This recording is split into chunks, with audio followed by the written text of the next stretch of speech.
Found out about Sneako recently. I knew about his main channel. That's what I got into. By proxy, I started to delve into his second channel. Now, it seems that Sneako has gone insane. Well, at least according to this video. So I'm gonna watch the descent, or in terms of success, his ascent, and see where the truth lies in between. Yo, a lot of you need to wake up! Wake up!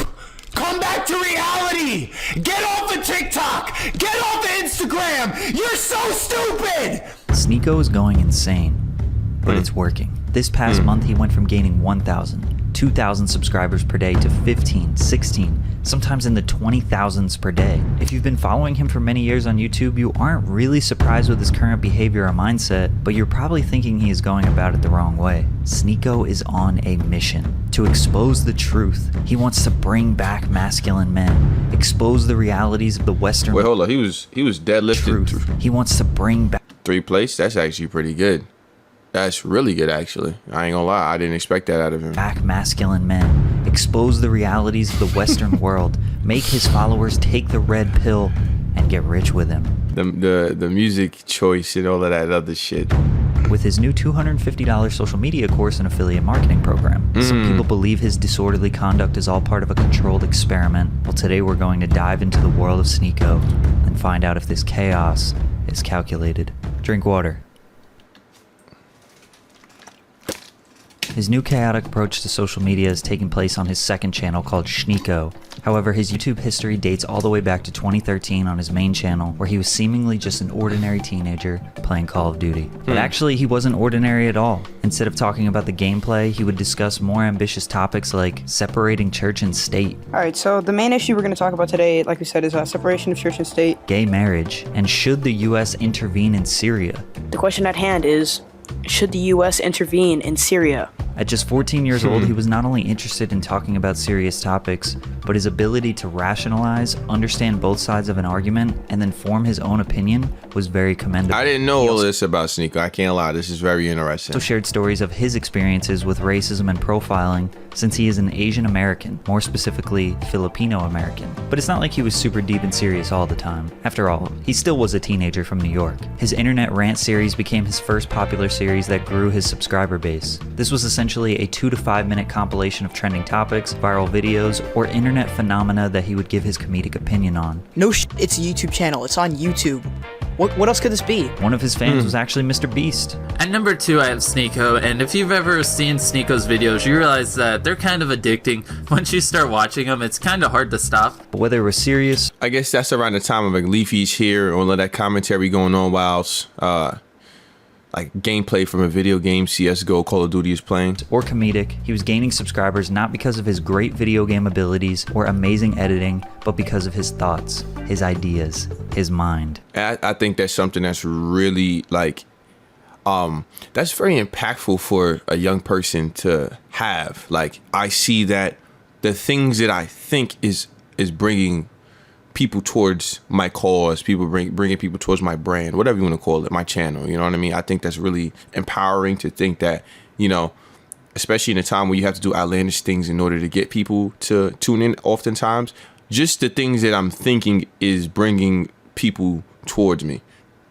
People are like, oh, you're not a feminist? Feminism is for equality for both genders, so why isn't it called humanism? I am the best at it, and I have to prove it. If I like something, I will prove to you I'm better. I will stop at nothing to keep doing it. It's simple motivation. What have you done? This isn't a rhetorical question. What have you done with your life? For some of you, you're proud of your answer, but for most, you're ashamed. This isn't an insult in any way. For once, I'm trying not to offend anyone. On November 28th, 2015, he uploaded this video titled, How People View You. Most people after watching this video realize that a 17-year-old kid has more self-awareness than them. Plus, something about his hair changing from being messy and overgrown to shaved was a cool artistic touch that kept you engaged. This video would eventually blow up, today sitting at over 6 million views, but it actually wouldn't go viral until 3 years later. Wow. See, Sneako's crux was that he was terribly inconsistent. He uploaded just 9 videos in the next 2.5 years. He grinded for 2 years straight. Then Why I still listen to artists who beat women. when he had the most potential, he quit. Loosely putting out content, barely hanging on to the 20,000 subscribers he had, would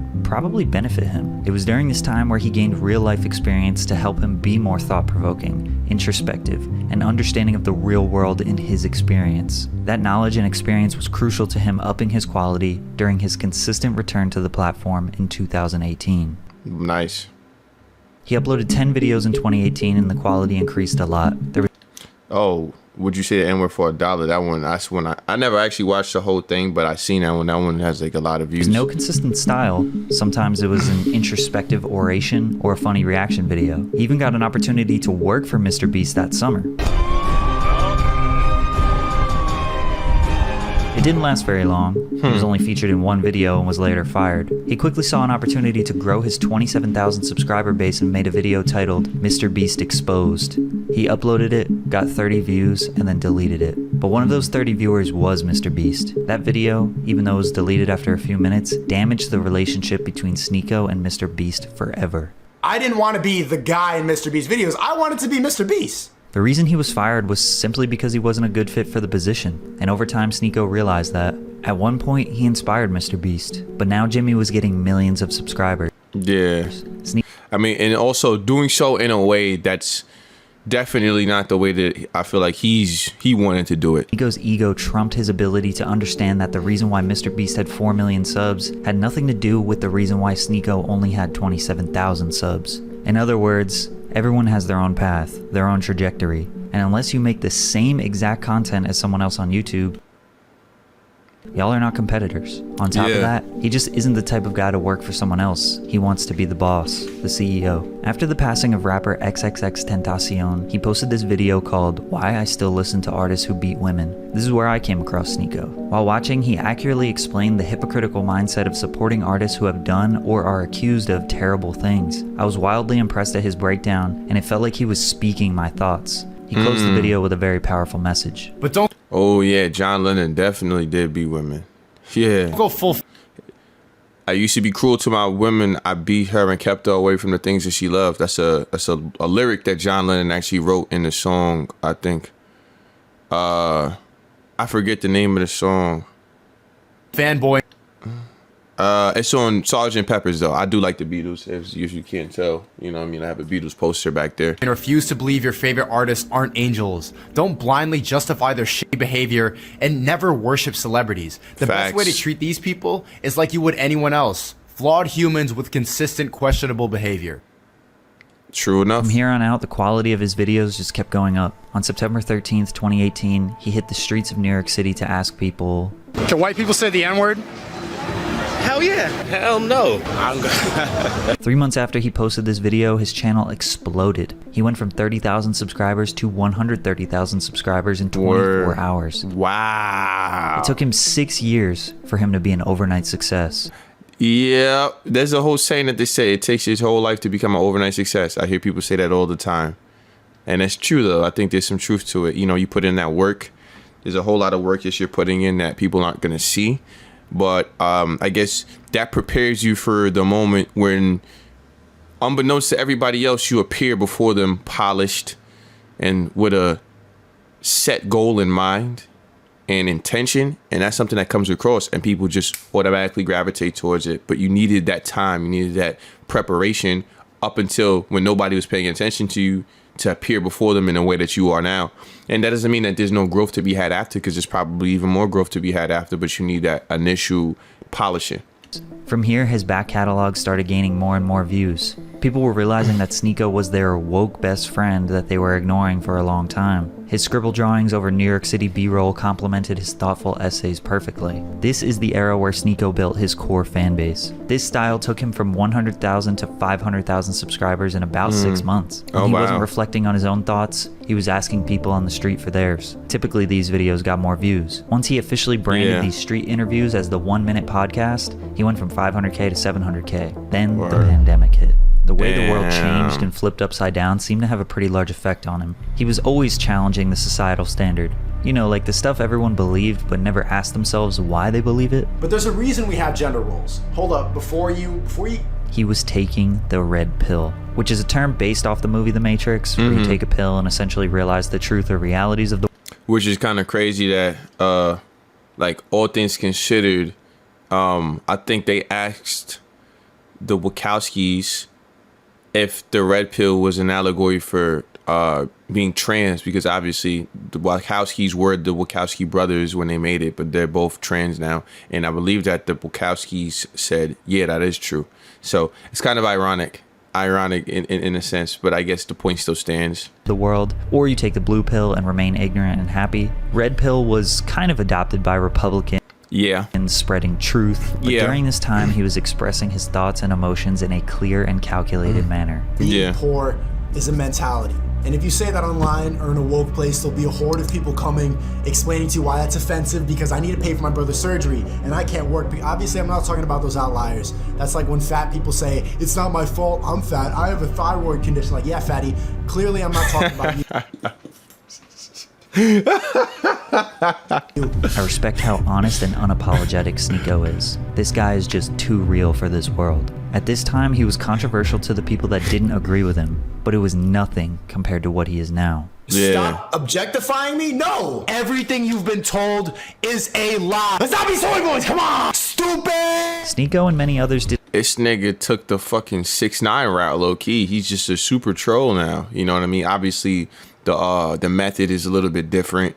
Maybe not going to the extremes of telling, you know, dead ops that they can suck your dick and all that other shit, obviously. But, you know, that route is the troll route. It's the one that gets people to pay attention to you. Didn't like the way the world was handling the pandemic. During the George Floyd protest, he watched his city get burned and looted. He watched Portland build the autonomous zone and interviewed people who were protesting the police. So we should loot.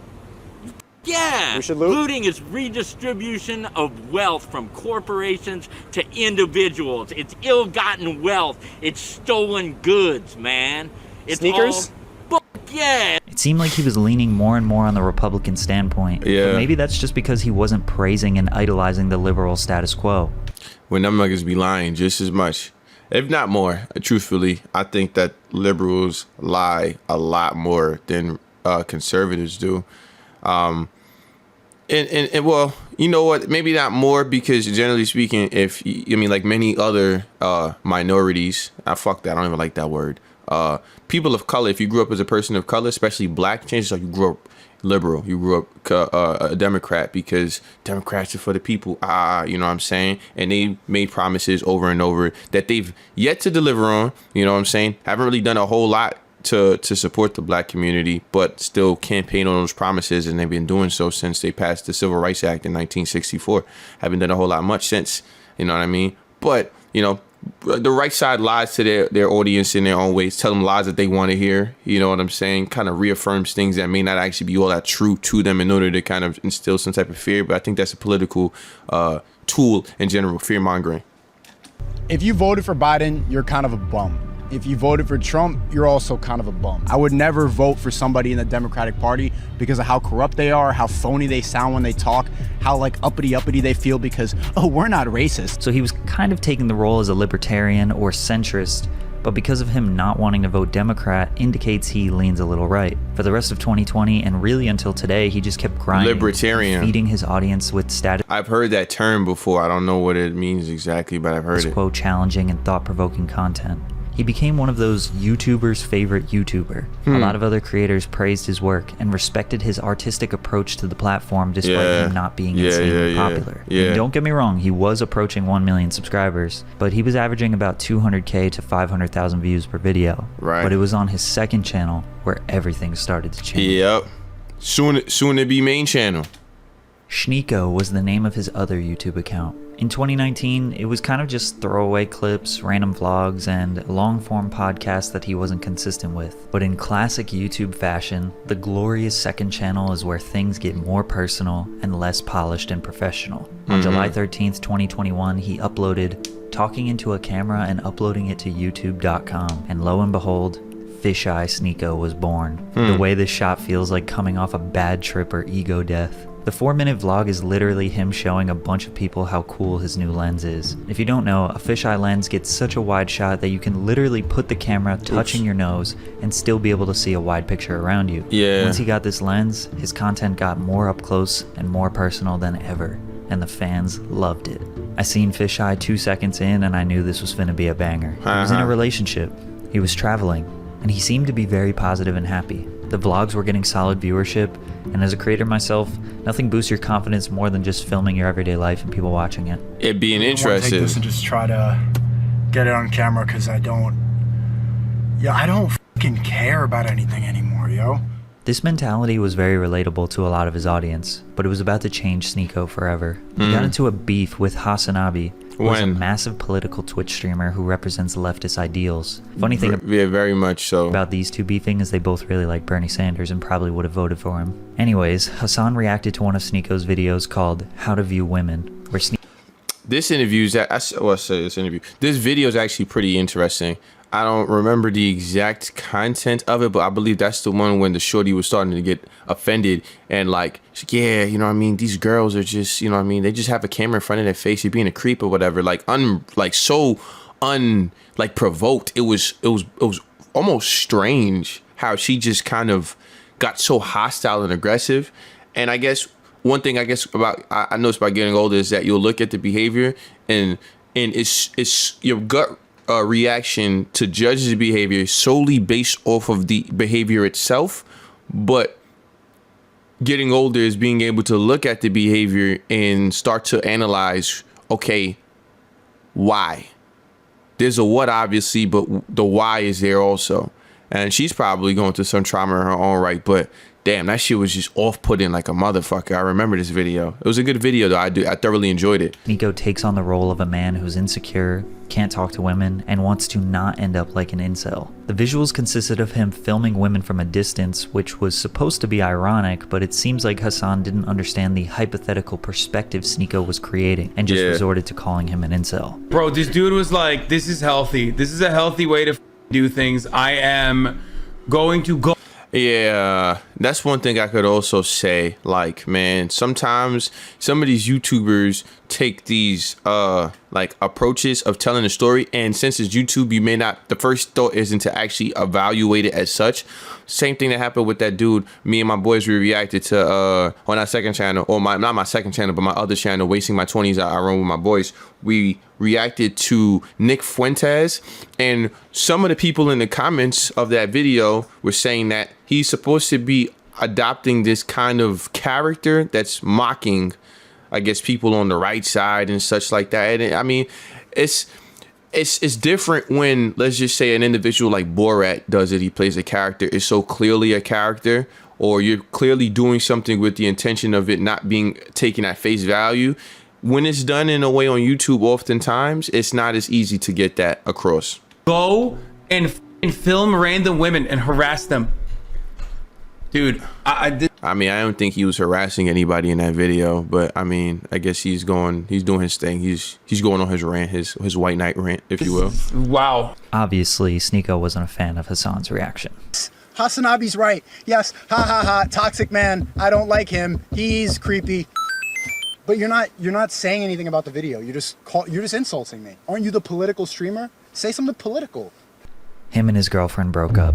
Now, relationships are extremely complicated, and basically nothing posted on YouTube can indicate how things truly are. True. Even for Sneako, who's very open and honest about his life. Plus, apparently it was an open relationship, and I don't really know how those work at all, to be honest. But we can assume, based on what he said here, that he wasn't taking it all that well.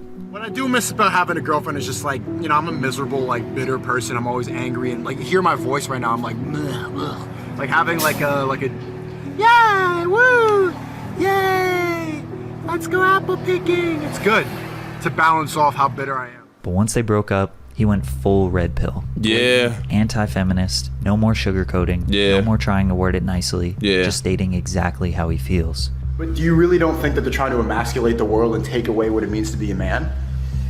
A man? I see the same, like, like just meeting you for the first time, like, yeah, that guy hates women. And I get it. I hate women too, bro. Like, it builds up. It's not really your fault, bro. I feel like this guy, bro.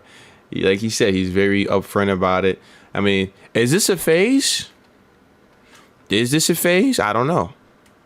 I think if we look 2, 3, 4 years into the future, we might be able to see if it's a phase or not. But I mean, not to say you can't have a phase in your 20s, because people do it, but I don't know. I think when you start to adapt these mindsets, you know what I mean, your mind is slowly becoming a little bit less malleable. So I don't know. You might get more said in that. I'm slowly watching Sneako turn into a villain. He started live streaming on YouTube. He shifted to strictly reaction-based content that is clipped from live streams and made into YouTube videos. Word. The way to start is when she starts doing stupid shit, say, bitch, you're acting stupid. That's what they do. They need to hate us. We're losing the basic forms of society. It's Nah, this is something. It's ironic. I remember I had read. Oh, what the f? I might. Hold up, I just went way too far back in the. Yeah. Oh, so you just think like you just like, oh, Mind to it. People who have egos who don't deserve it. And you have people who have egos. Content now. He would often praise the almighty alpha male. Is that? Oh, okay, I bet. So, yeah. Where was I? Oh, I could just edit this out. I'm forgetting. He shifted to strictly reaction-based content that is clipped from live streams and made into YouTube videos. The way to start is when she starts doing stupid shit, say, bitch, you're acting stupid. That's what they do. They need to hate us. I remember I was reading the Art of Seduction, and in Seduction, they talk about how politicians kind of speak in this way that doesn't often actually make points, but speaks more in ideas that sound that are like rallying in a sense. They are like they kind of have this way of riling people up and capturing them and kind of getting them on board with an idea, not so much actual things with actual substance. And I think that oftentimes a lot of the red pill individuals do that. Now, bear in mind, there are guys out there who actually speak with facts. They speak with, you look at like the It's Complicated channel. They actually have, oftentimes they have, he has actual statistics that provide context to what he's saying. And some red pill individuals do that as well. But, you know, it's sort of like how politicians speak. It's done in a way that's gonna garner a reaction as opposed to it being something that can be exactly pinpointed to a specific incident or any type of like direct fact. You know what I'm saying? We're losing the basic forms of society. It's crumbling apart. Shut the f up! Shut up! You see, is that this is all fucking noise. The reason that there's so much bullshit is because we're all just fucking making content now. He would often praise the almighty alpha male Andrew Tate. Watch my Andrew Tate videos if you want the full background, but basically Andrew is the single most polarizing conservative red pill alpha male guru to ever grace social media. Yeah. There's two types of egos. You've got people who have egos who don't deserve it. And you have people who have egos who have earned it. You gotta earn your ego or else you look like a fucking asshole. And that's what triggers a lot of people about Tate. And I felt the you could look like an asshole even if you earn your ego.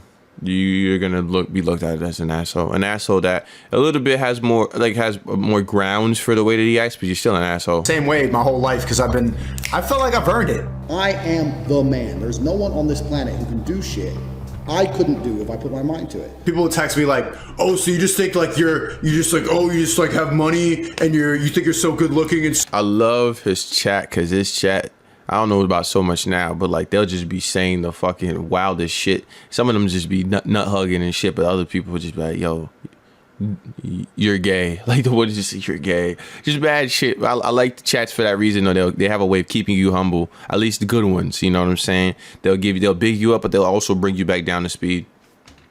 Smart and fun. Yo, you think you're the man, right? And I'm like, yeah. I don't think there's anything wrong with that either, though. What he just said, I don't think there's anything wrong. I feel like you should be able to feel good about yourself. You don't have to put it off on everybody. I don't think you have to tell everybody how good you feel about yourself because it should come across without you having to say anything. But I don't think there's absolutely anything wrong with feeling yourself. You're supposed to, ideally. Yeah, I do. Now that a lot of people are finding this, they're saying, why are you just copying Tate? I've been saying the same since 2015. People started drawing comparisons, saying that Sneako is copying Tate.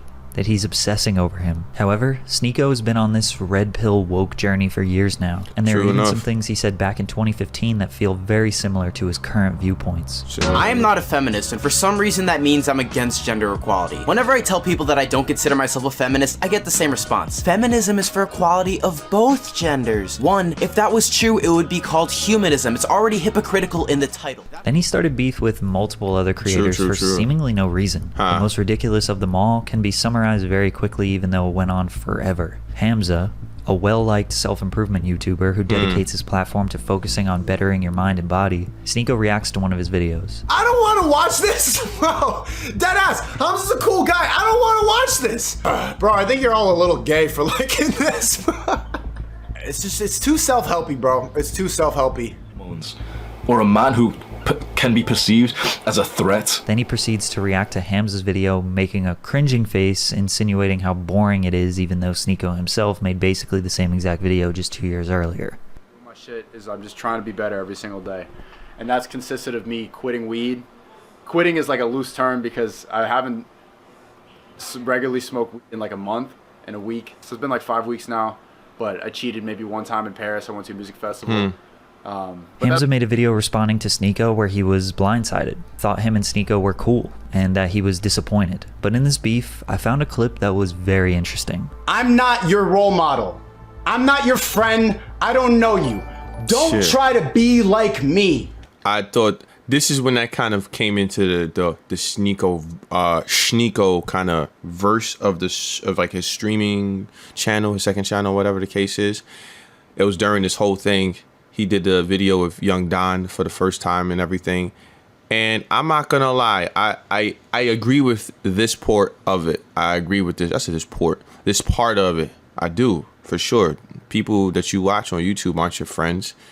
Not to say that they can't be, but generally speaking, they're not. Unless you can talk to them and all the other shit, and you have like real good access to them. You know what I'm trying to say?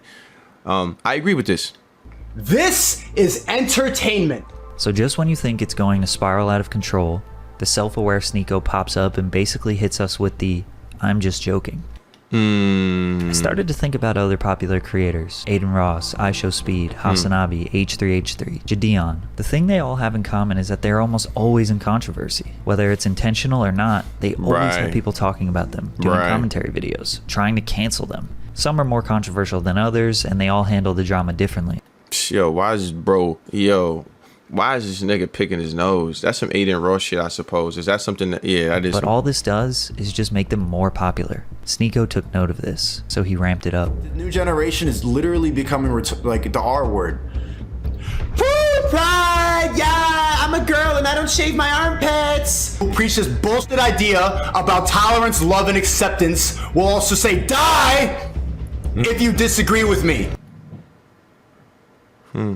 They laugh at us. Ha ha! Give me your money, wallet! As you can imagine, TikTok was always a big vehicle for promoting his YouTube videos. Were they? The content he makes is perfect viral TikTok. I never had seen his videos on TikTok before he started streaming, so I don't know if that he's talking about just in general or whatnot. But material. He started posting his stream clips on TikTok, as well as instructing his audience to clip his reactions and post them on TikTok. They started going viral.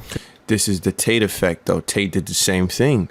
The Sneako hash. So I don't know if he necessarily copied Tate, but I think that he definitely is a student for sure. He's seen the fact that Tate was able to blow up in the way that he did because of the manner in which his message was spread by TikTok and Reels and short form content that clips it completely out of context oftentimes, which is not good, but took that and ran with it. Hashtag has over 1 billion views. Yeah. Surprisingly, like this whole ass like regular, like I make a lot of TikTok content. Like the TikTok content that I make be so stupid, but it's goofy and it kind of appeals to my childish sensibility. That's fine. If you haven't checked it out, a lot of it's on YouTube Shorts, so make sure you do that. But there are like whole established ass TV shows, like old cartoons and stuff like that, that don't have 1 billion views when you search it. You know what I'm saying? And this guy has it, which is kind of crazy to me. I think that that's like impressive in a sense. You know what I mean? Whether it's good or bad, or at least done in a way that's good or bad, you have to acknowledge defeat. Most of the videos that went viral were him reacting to the creator called It's Complicated channel. I love, mostly women. I love on the his street, channel. asking questions about gender roles. Oh, I hear the music he's playing. I want to see what he's gonna say. I really want to see what he's gonna say. Sneako would try and predict the answers of the women or react to their answers. Who is better at self-improvement, men or women? Men, but they're all gonna say women. Women. Self-improvement, definitely women. Okay, rate yourself on a scale of 1 to 10. I'm a 10, I'm a 10, I'm a 10. Let's see. They literally. Did he actually react to this for the first time, or was did he already watch the video and do it? I don't know. You never know. You're never gonna know. Literally are about to be hypocrites in the first sentence. I love going to dance with my girls. Right, but what I'm saying is if women didn't like being approached by men, why wouldn't they just go to gay clubs? How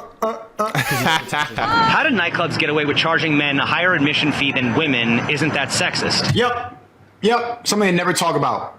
Girls free after girls free. Guys who show up to play. Whoa, what? I gotta pay $50 and I gotta pay for her? It didn't matter if it was him uploading to his personal account or other people clipping videos and posting them on their accounts. His name and his message was reaching billions, but not everyone was loving it. Most people say he's mad or bitter, but a lot of people claim his message has been the same over the years.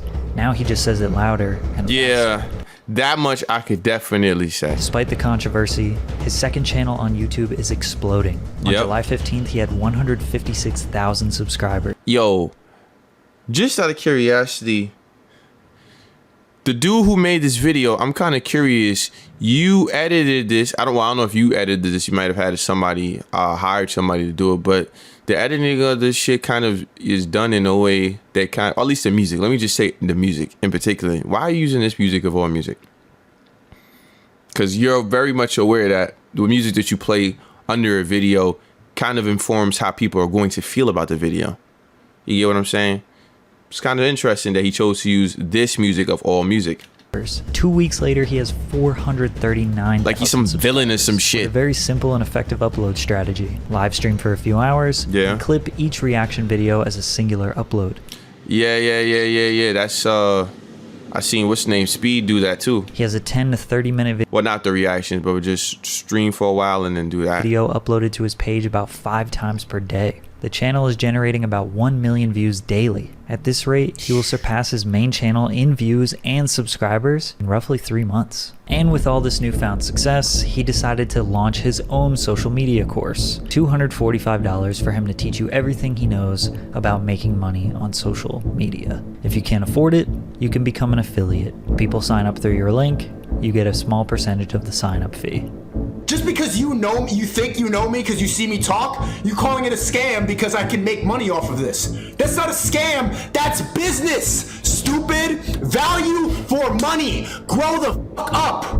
Do you realize how many hustlers are watching this right now, ready to go and get it? How many people are seeing this opportunity? Hustle culture right there, you know what I'm saying? That's that rise and grind Twitter mentality right there, you heard? Clipping up a TikTok right now, laughing at your dumb ass? They get $50 for everybody who signs up. The affiliate program is just really good.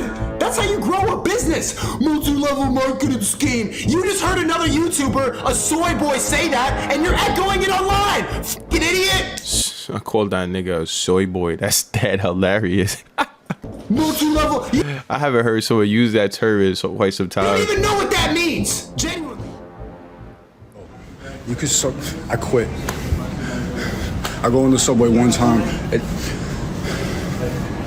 I'm never streaming again. Yo, it's not. You should see the other guy though.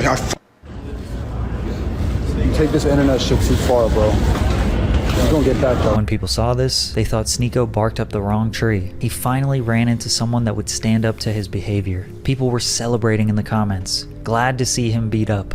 Bruised and bloody. Let's go. Others suspected it was fake. Why mention quitting streaming? Why say, you should see the other guy? Just seemed like two random things that goes against his brand. But this was his most viral tweet ever. But it was all fake.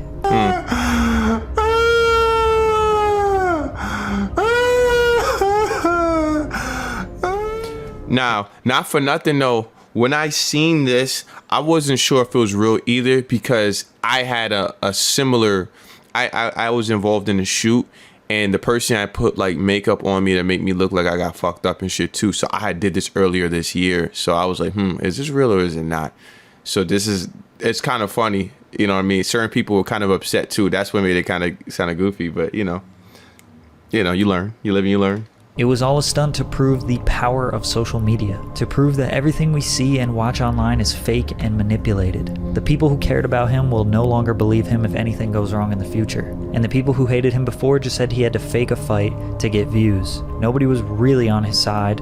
Nobody really thought he was a genius, but he did go mega viral. He gained thousands of followers, thousands of subscribers, which is exactly what he was trying to do. Sneako spent years making high quality, professionally produced and edited facts. That part. Content. It was objective, it was sincere, and thought-provoking. It took him 7 years to reach 1 million subscribers while doing that. Facts. Along the way, he gained respect, notoriety, and a career on the internet. But he recognized an opportunity, a shift in social media where he knew exactly how to act. And that's the really shitty part of it all, is that quality entertainment doesn't really hit the same way, especially on social media. There are creative ways to do things, and there are examples of somebody who just uses their creativity in order to create a path for themselves. There's examples of that out there. But as the algorithms change, as times change, you notice that you don't see as many of those individuals popping up as you once did. A lot of the people who do it now oftentimes are individuals who maybe already had an established following prior to the way that the algorithm is the way it is now.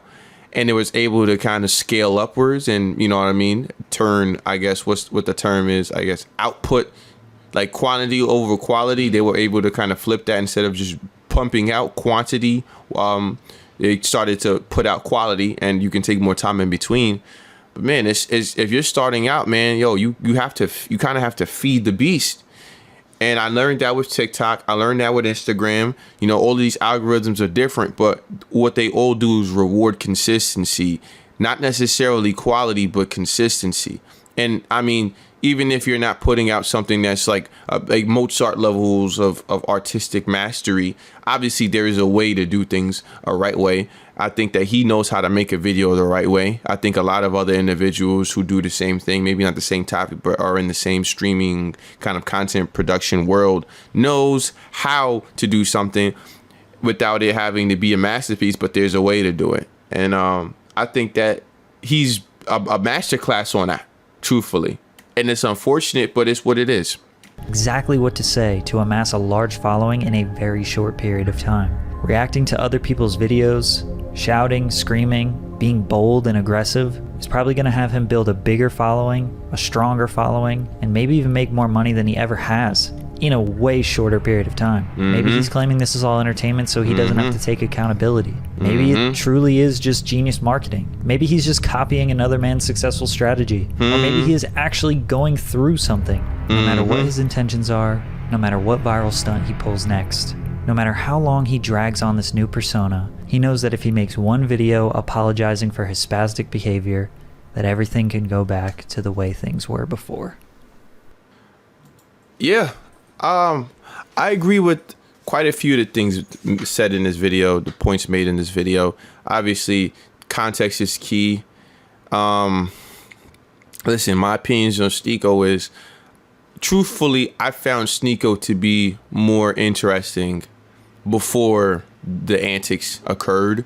But I guess the fact that I got introduced to him through that, as opposed to what he's become, keeps me somewhat more interested in him than if I was just less, like, if I didn't know him from a hole in the wall and I just see him streaming. You know what I'm saying? I'm able to, in the back of my mind, I know that you know what I mean, the introspective nature that I came to really fuck with is there. And I think that it gets shown, or at least glimpses of it gets shown, where he does debates, where he does collabs with other streamers. And I think that's one of his superpowers. And that's something that he just didn't even acknowledge in this video, is that people want to collaborate with Sneako. Maybe it's like out of like a thing about clout, but I think there's something to be said about people wanting to collaborate with you because you, whether or not they agree with you, you bring entertainment, you bring an interesting perspective to the table. You know what I'm saying? And yeah, I like Sneako still. I don't like his videos much I'm not gonna say I don't like him per se, but I don't like them nearly as much as his old ones. But you know what?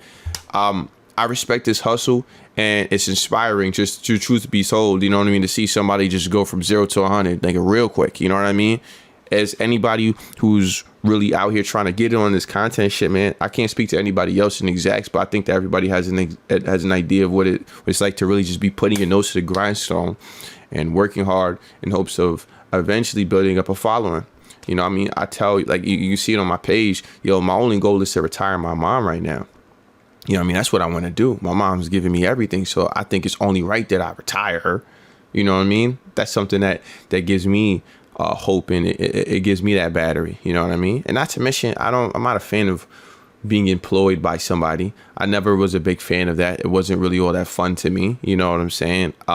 It has its purpose, and I mean, shit, you got bills to pay, so you're gonna have to get the money somehow. I think that this is a better way of doing it, and I think that he realized that this is a better way of doing it. So that's how I feel about Sneako. Maybe he's going insane. Maybe he's just playing a ruse and having everybody come along. I don't know what it is, to be honest with you, because at the end of the day, I'm not him, and I've never had a conversation with him to know. We can infer, but we'll never know. If you haven't subscribed, like, comment, all that good shit, you already know what time it is. And yeah, I'm about to head off. I'm about to go do something with my life. You know what I'm saying? And I'm going to catch you guys on the flip, man.